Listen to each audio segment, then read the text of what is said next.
السلام عليكم ورحمة الله وبركاته، اخواتي واحبائي في الله، عاملين ايه؟ يا رب تكونوا بخير. اللهم صل على محمد وعلى ال محمد كما صليت على ابراهيم وعلى ال ابراهيم في العالمين انك حميد مجيد. مباراة النادي الاهلي وحرس الحدود، المباراة الذي انتهت بفوز النادي الاهلي على حرس الحدود بخمسة مع الرأفة. واحد يقول لي يعني ايه؟ والله خمسة فعلا مع الرأفة. بنشوف النادي الاهلي بسم الله ما شاء الله، يعني لعب المباراة دي دونا عن المباريات اللي فاتت بسم الله ما شاء الله. يمكن من احسن المباريات اللي لعبها النادي الاهلي في الدوري هي مباراة حرس الحدود. يعني بسم الله ما شاء الله لعيبة النهارده كانوا مركزين جدا جدا جدا. وبالله عليكم يا جدعان، بالله عليكم ما حدش بقى يطلع ينتقد اللعيبة في الحلوه وفي الوحشه. لا، احنا شفنا مباراه حلوه هنطلع نقول يا جماعه النادي الاهلي لعب مباراه حلوه ومباراه جيده. النادي الاهلي طلع لعيبه النادي الاهلي لعبوا مباراه مش حلوه، هنطلع نقول يا جماعه اللعيبه ما لعبتش واللعيبه وليا الحق. زي ما انا بطلع بديك حقك لما بتكسب وبفضل انفخ فيك واقول عليك واقول عليك، يبقى ليا الحق برضه ان انت لما تلعب وتكون سيء اطلع انتقدك برضه. ده مش عيب، يعني اي حد بينتقد عادي. ولكن احنا النهارده شفنا النادي الاهلي بصراحه، وحابب اشكر النهارده عماد النحاس انه فعلا ادار مباراه. يعني المباراه دي بالاخص ادار المباراه دي بشكل جميل جدا جدا جدا. النهارده كنا بنشوف لعيبه النادي الاهلي، واحد هيطلع يقول لي طب ايه يعني ده انت بتلعب حرس الحدود؟ يا بابا انا معاك ان انا بلعب حرس الحدود، ولكن انا بتكلم ان النادي الاهلي كانت بتيجي عليه اوقات بيلعب فرقه اقل برضه من حرس الحدود، وما كانش بيعرف يجري في الملعب وما كانش بيعرف يوظف نفسه في الملعب ويدير يعني الفرقه زي ما انا زي مباراه النهارده. افهمني عزيزي المشجع وعزيزي الاهلاوي، النادي الاهلي لو تفتكر لما كان بيلاعب طنطا يعني في مباراه فاتت، يعني ليه عدت عليها لو حد يعني يتذكر المباراه دي، كان بيلاعب يعني طنطا كان لسه صاعد للدوري وكسبوا بضربه جزاء علي معلول. ويعني شوف، مع احترامي طبعا لفريق طنطا واهل طنطا، ولكن انا بقول لك ان النادي الاهلي كان بيقابل فرق يعني اقل من المتوسط واقل من حرس الحدود وما كانش بيعرف يجري في المباراه. ولكن النهارده يعني ندي للعيبه حقها، اللعيبه فعلا النهارده عملت اللي عليها، واللعيبه كانت مركزه جدا جدا جدا بلا استثناء. لعيب واحد بس انا عايز افهم هو كان ماله النهارده. يعني انت لما تيجي تتكلم على اشرف بن شرقي، يعني انا اقول لك ان اللعيبه كلها النهارده في مباراه حرس الحدود كانت متالقه. يعني ولكن انا عندي تعقيب على اشرف بن شرقي. يا ابني في ايه بس؟ يعني انا مش فاهم يا جدعان.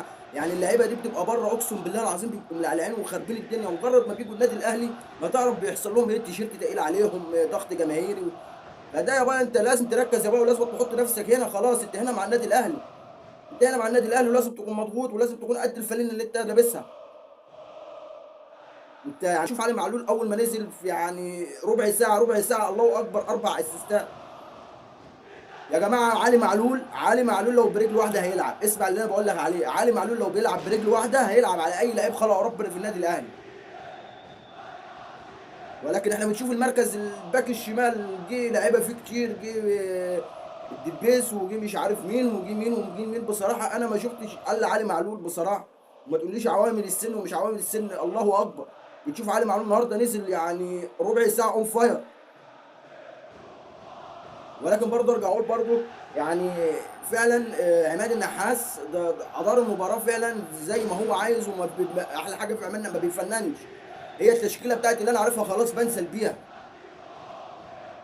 بيها وخلاص. انا ما بقعدش افنن الراجل من يعني يمكن من الدقيقه يعني خلاص الدقيقه 75 دي او الدقيقه 70 بيكون مخلص كل تغييراته.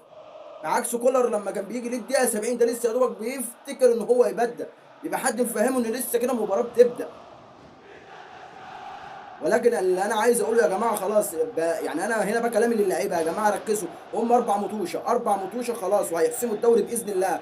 فلازم لعيبه النادي الاهلي تركز، لازم لعيبه النادي الاهلي تركز. بيراميدز خلاص بينك وبينه نقطه، وان شاء الله باذن الله مباراه يتعادل فيها او يخسرها خلاص انت كده ركبت الدوري. بس اهم حاجه انت ما لا تتعادل. ركزوا في ال4 مطوشه دول وتلعبوها يا جدعان على قلب رجل واحد وعلى روح الفانلة الحمراء زي ما بيقولوا. يعني انت خلاص انت كده يعني يعتبر يعني الدوري رجع لك تاني، فانت خلاص الحياه ردت معاك تاني من جديد. وخلاص يا عم عادي احنا هنتمسك بالدوري لحد ما مش هنرمي المنديل، وهنتمسك بالدوري وخلاص على كده. وان شاء الله باذن الله الدوري يتحسم ويبقى الدوري اهلاوي وخلص. بس اللي مطلوب من اللعيبه انها تركز شويه بس. عدى ال4 ماتشات دول وركز فيهم زي الفل، وان شاء الله باذن الله الدوري باذن الله يكون اهلاوي. انا عارف طبعا ان المباراه جايه مع المصري والمصري مش هيفوت المباراه بالسهل، ولكن انا بقول لك العب بروح الفانلة وبروح النادي الاهلي، وانت هتكسب وهتعمل اللي انت عايزه. يعني احنا بنشوف النهارده النادي الاهلي في ال 18 بسم الله ما شاء الله اللعيبه كلها بتضغط في ال 18. هو ده النادي الاهلي. هو ده النادي الاهلي. احنا كنا بنشوف نص ملعب والباكات بتاعتي والوينجات بتاعتي كلها في ال 18 جوه. ده دليل انه بيضغط في ضغط جوه ضغط. المفروض انت كنادي اهلي ونادي كبير المفروض انت اللي تخش اللي تبادر بالضغط، عكس المباريات التانيه ما كناش بنشوف كده. كنا بنشوف كل نص لعيبه النادي الاهلي بتبقى ورا. لا انا مش مطالب، انا مطالب ان انت في ال 90 دقيقه تكون انت الضاغط، لان انت النادي الاهلي ما ينفعش حد يجي من بره يضغطك. انت اي منافس اي فريق لازم تكون انت اللي ضاغط عليه في ال 18 وتكون انت اللي عامل له بلبله جوه ال 18 وانت اللي تسجل. وهو ده بالفعل اللي احنا شفناه النهارده في مباراه حرس الحدود. شفنا النادي الاهلي يعني اضاع من قمه الفرص النهارده، بسم الله ما شاء الله كانوا قادرين يسجلوا سكور عالي جدا. ده نتيجه ان النادي الاهلي كان ضاغط يعني بشكل حلو جدا جدا. معايا الباكات بتاعتي بتطلع في الادوار الهجوميه، ولما بيطالبوا منهم بالادوار الدفاعيه بيرجعوا على طول. هو ده اللي انا طالبه من النادي الاهلي. اللعيبه يعني في الادوار الهجوميه خلاص انا طالع وبهاجم، في الادوار الدفاعيه خلاص. وبنشوف علي معلول بسم الله ما شاء الله يا جدعان، والله العظيم ده مش واحد يعني لسه راجع من اصابه، ولا ده واحد كبير ولا واحد في السن، ما فيش الكلام ده كله. ده الله اكبر الله اكبر الله اكبر. ولكن انا بقول لاشرف بن شرقي يا ابني ركز وفوق فوق. لو انت عليك اقساط ولا عليك ديون ولا عليك ولا اقعد مع الاداره كده بقى، وان شاء الله باذن الله كل حاجه هتتحل. والعب العب العب العب. انت لعيب كبير جدا ولسه عندك ياما، بس يعني ايه ان شاء الله باذن الله المباريات اللي جايه ان شاء الله تبدا كده تفك وتشوف بن شرقي فعلا اللي احنا عرفناه. بس فان شاء الله باذن الله يا جماعه يعني ايه النادي الاهلي باذن الله يحسم الدوري. وان شاء الله مستنيين سقوط بيراميدز باذن الله، اللي بالمناسبه اتغلب من فاركو 3-2. فاحنا ان شاء الله باذن الله احنا كالنادي الاهلي هنلعب وهنلعب الاربع ماتشات بحميه وهناخدهم بجديه. وده المطالب يعني ده المطالب من اللعيبه والجماهير واقفه في ظهركم وبتقول لكم العبوا لاخر مباراه. وان شاء الله باذن الله ربنا مش هيضيع تعبكم، والدوري ان شاء الله هيبقى في الجزيره باذن الله. وخلاص هو يعني ايه الماتش الجاي هو هيلعب مع الزمالك. يعني انا من وجهه نظري انا عارف المباريات دي مباراه الزمالك وبيراميدز خلاص، يا طالما جايه في صالح النادي الاهلي لا يا عم انا هفوت لك يا عم، بس النادي ده ما ياخدش الدوري.